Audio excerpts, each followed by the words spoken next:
while I'm sad. You've been out all night, know you've been bad. Don't tell me different, know it's a lie. Come to me, honey, see how I cry.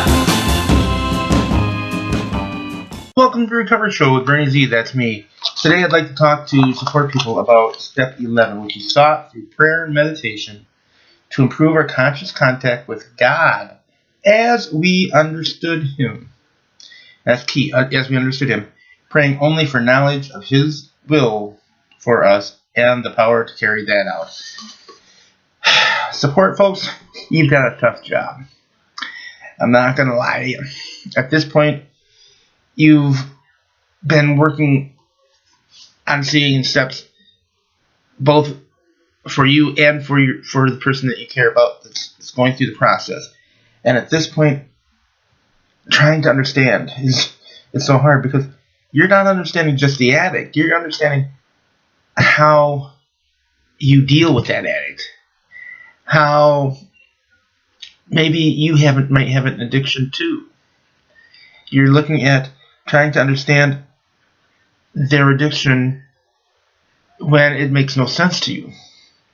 And then, after building up that knowledge, as with the help of the God of your understanding, you start working on things to do to help. And that's looking for that power to carry out the change. And the change is being aware that your addict friend or your addict loved one isn't the same person when they're in their addiction as they are when they're not.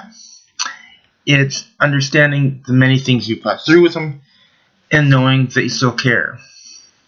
Those are things that are so hard to deal with. And you really have to think about yourself, your well-being. If this addict is not willing to take the move and gets into that point where they're stuck in their addiction, where does that leave you? You understand the addiction, but you can't change that addiction for them. So you have to learn how to deal with that in a way that allows you to understand that maybe your experience can help somebody else who's going through the experience the way you are. And that can be a tall order, because you're looking at, not only do you learn how to understand the addict, but you end up trying to understand what your part is in trying to help that addict. And at this point, you're learning how to deal with it in a way that may very well be about helping others instead of yourself getting through it.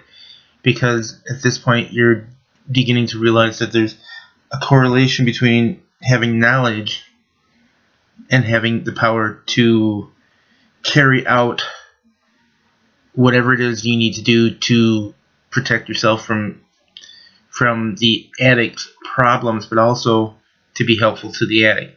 And by that I mean with compulsive gambling, for instance, the spouse or the person that's tied to them financially tends to begin to realize they have to take over the accounts if their spouse or their significant other was the one in charge of that.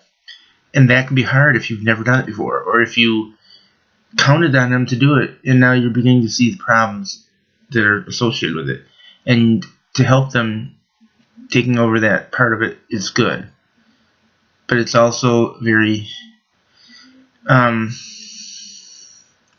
painful, in that if you didn't do it and you were counting on them to do it, there's going to be some anger probably involved.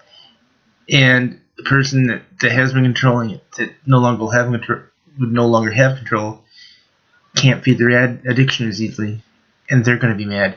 So there's going to be a lot of push and pull on that. And for you, I can only say, bless you for trying.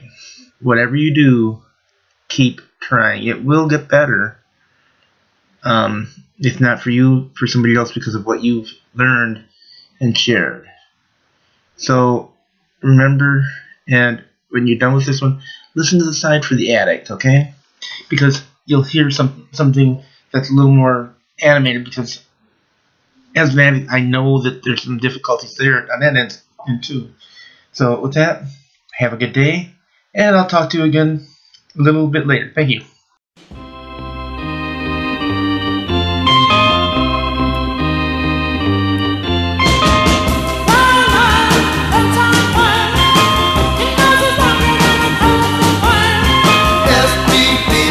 While I'm sad, you've been out all night, know you've been bad. Don't tell me different, know it's a lie. Come to me, honey, see how I cry.